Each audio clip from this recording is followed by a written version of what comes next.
अस्सलाम वालेकुम। मेरा नाम रोशान दियावरी है। नाज़रीन, इस्लामाबाद में गुज़श्ता दिनों एक एक्सीडेंट का सानिया पेश आया था, जिसमें गिलगित बल्तिस्तान की एक खातून और एक जो यहाँ इस्लामाबाद की कोई लोकल थी, उनके एक्सीडेंट में डेथ हो गई थी। आज इस्लामाबाद के एक मुकामी अदालत में उस बच्चे को जो है ज़मानत पर रिहा कर दिया गया, या उसकी आज बेल मंज़ूर हो गई। अगर उस पूरी केस की आपको पस मंज़र में बता दूँ, तो बुनियादी तौर पर इस केस में जो उसका स्ट्रक्चर ये था कि इस्लामाबाद हाई कोर्ट के एक जस्टिस हैं जो बलूचिस्तान से हालिया दिनों ट्रांसफ़र होते हैं, और वो जनाब यहाँ आते हैं, तो उनके एक बेटा जो है वो 16 साल का, ना उसकी शनाख्त कार्ड बना हुआ है, ना उनके पास लाइसेंस होती है, और वो एक V8 गाड़ी ड्राइव करके रात के तकरीबन 1:30 बजे दो यूनिवर्सिटी के फारिग तहसील यूनिवर्सिटी से, मतलब स्टूडेंट जो है वो फ्री होकर किसी इदारे में इंटर्नशिप्स करती थी, और उनका वो कत्ल कर देते हैं। अब अलमिया ये है कि इस मुल्क में कि एक हमारे गिलगित बल्तिस्तान में जो मारखोर का शिकार होता है वो तकरीबन कोई 4 करोड़ तक का रेट होता है, और हमारे इस पाकिस्तान के अंदर अब सिचुएशन ये है कि एक बंदा जो है वो एक खातून दो लड़कियों को कत्ल करता है, और शायद उनकी जो है वो पाकिस्तान की कानून के मुताबिक दैयत 1 करोड़ से कम है।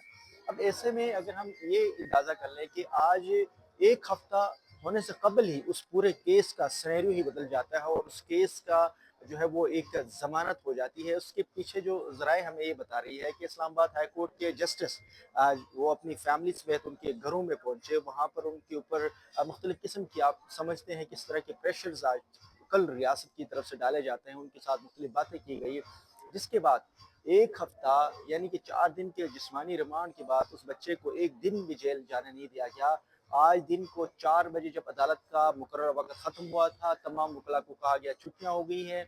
स्पेशली जो है वो एक कोर्ट लगाया जाता है, वहाँ पर उस मुजरिम को लेकर आते हैं, जिसके वहाँ पर ना कोई सुनवाई होती है, और फैमिलीज को लाकर बयान कलमबंद करवा कर उसकी जमानत की जो है वो बेल अप्रूव की जाती है। एक इंटरेस्टिंग सूरत हाल ऐसी है कि एक ऐसा मुल्क में जहाँ पर आप खुद को जो है जमहूरी रियासत कहते हो, वहाँ पर एक नौजवान बच्चा जो है वो बगैर लाइसेंस के, बगैर ड्राइविंग के इक्विपमेंट से वो दो लोगों की जान लेकर जाता है, उनको कत्ल करता है।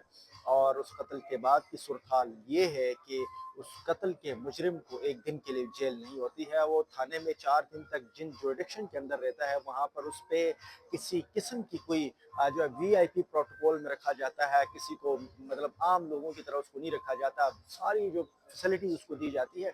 अब ऐसे में लोगों पर प्रेशर दिया जाता है। अब सोसाइटी में इससे क्या इम्पेक्ट आएंगे, अगर हम पिछले अरसे में देख लें तो लाहौर की हाई कोर्ट की एक इस तरह की उनकी बेटी की केस थी, कराची में इस तरह की केसेस, पाकिस्तान में बेपनाह केसेस हैं।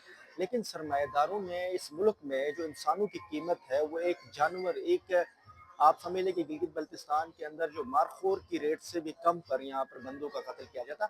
अब इस सिचुएशन के बाद क्या सूरत हाल होगी, कोई भी सरमायादार वडेरा किसी जागीरदार का जो बच्चा है वो किसी को खून करता है, किसी का कत्ल कर लेता है, तो वो चंद करोड़ रुपए देकर वो अपनी जान छुड़ा सकता है, वो जेल में भी नहीं रहेगा। आज के बाद पाकिस्तान के अंदर जो आम गरीब अवाम जो है वो इन सरमाएदारों और जागीरदारों के लिए एक ग्राउंड होगा जहां पर उनका शिकार किया जा सकता है। आप किसी का भी कत्ल करके करोड़ 1.5 करोड़ रुपए देकर आप आराम से बाइज्जत बरे हो सकते हो। एक ऐसा मुल्क जिसके अंदर एक बच्चा बगैर लाइसेंस की गाड़ियां चला रहा है, लेकिन कानून उस पर कोई एक्शन नहीं लेता। फैमिलीज ने तो इस केस में उनसे साथ सुलह कर लिया, लेकिन बगैर लाइसेंस की चलने वाली रियासत की पॉलिसी कहाँ गई? क्या रियासती कानून ऐसे हैं? पाकिस्तान में इस्लाम की नाम के ऊपर दैयत का जो कानून, इसका बड़ा मैनिपुलेट किया जाता है। यहाँ पर प्रेशर डालकर फैमिलीज को by force, by hook or crook उनके साथ रजामे करवाए जाते हैं। इससे नतीजा ये होगा कि आम कम्युनिटी जो इस किस्म के जुल्म के खिलाफ मजम्मत करती है, जो आवाज़ उठाती है, वो कम्युनिटी आज के बाद बात नहीं करेगी। और इस तरह के जो वडेरे हैं, जागीरदारों की जो औलाद है, वो लोगों को ऐसे यूं मारते फिरेंगे, और हमारी अदालतें उनकी रखेल बनकर अदालतों के ऊपर के जो तबका है वो उनके साथ मिल बांट कर जो इंसानी खून को इस तरह से तबाह बर्बाद करते रहेंगे। मुझे इजाज़त दीजिए। अल्लाह हाफ़िज़।